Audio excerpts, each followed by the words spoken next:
રાજ્યનું આરોગ્ય તંત્ર છે એ લકવાગ્રસ્ત છે। આજે તમે સિવિલ હોસ્પિટલની જે સુવિધાઓ છે એ બાબત જોઈને આપને ખ્યાલ આવી જશે, કેમ કે સિવિલ હોસ્પિટલ આમ તો જોઈએ તો રાજકોટનો હાથ સમાન રાજકોટની જે સિવિલ હોસ્પિટલ છે, ભારતીય જનતા પાર્ટીના શાસકો મોટા મોટા બંગા ફૂકે છે કે અમે આ સાધનો એમાં વસાવેલા છે, આ સાધનો વસાવેલા છે, પણ ખાટલે મોટી ખોટ છે।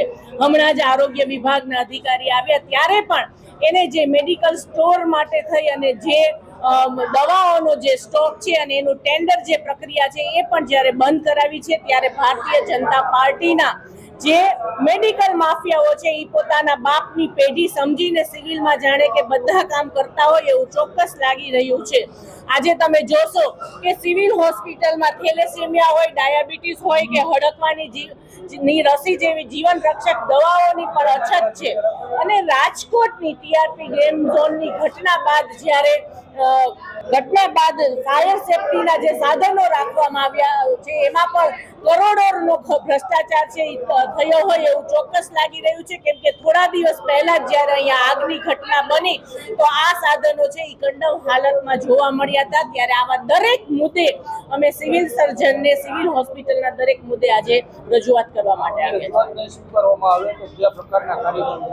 આમ તો અમારી 26/9ની પણ અમારી લેખિત રજૂઆત છે, પણ એનો હજી સુધી કોઈ જવાબ ન આપતા આજે અમે ડેલિગેશન સાથે આવ્યા છીએ। પણ જો જે સિવિલ હોસ્પિટલ છે એ મધ્યમ અને ગરીબ વર્ગના દર્દીઓ માટે જ છે, ત્યારે હર હંમેશ કોંગ્રેસ છે એ સક્ષમ વિપક્ષ તરીકે પોતાના કામ કરતી જ રહી છે અને આગામી દિવસોમાં આ જો કામો જે છે એનું નિવારણ નહીં થાય તો ગાંધી ચિંધ્યા માર્ગે અમે આંદોલન કરીશું।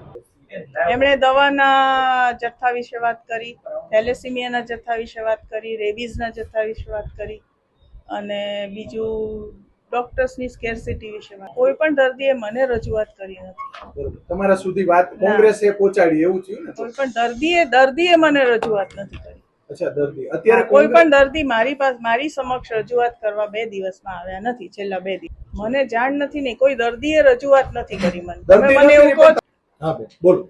ઇન્જેક્શન અત્યારે માર્કેટમાં જ અવેલેબલ નથી। અચ્છા, છે માર્કેટમાં જ અવેલેબલ નથી। અમે તો માર્કેટમાંથી બી પરચેસ કરીએ પણ અત્યારે માર્કેટમાં અવેલેબલ નથી। એના મેનેજર સાથે બી વાત કરી, નોવો નોટિસ ને હા, અને વિધિન શોર્ટ વાઇલ અમને થોડોક લિમિટેડ સપ્લાય આપશે એ સ્ટેટસ છે અમે કહીએ, કારણ કે ગઈકાલે જ મેં સર સાથે વાત કરેલી। સરકારમાંથી જથ્થો નથી મળતો અત્યારે નથી મળ્યો અને અમે કંપનીને રિક્વેસ્ટ બી કરી છે કે અમને જલ્દીથી થોડોક સપ્લાય તો આપો। અમે જે રિક્વેસ્ટ કરી છે એનો એટલીસ્ટ અડધો આપે તો બી અમારું કામ ચાલે। એની સામે બીજી કઈ દવા ટેબ્લેટ્સ આપીએ જ છે। આપની સુધી અત્યારે શું કોઈ રજૂઆત પેશન્ટે દર્દીએ રજૂઆત નથી કરી, અમને સ્ટોર વાળાએ રજૂઆત કરી। દર્દી અમારી સમક્ષ આવ્યા નથી રજૂઆત।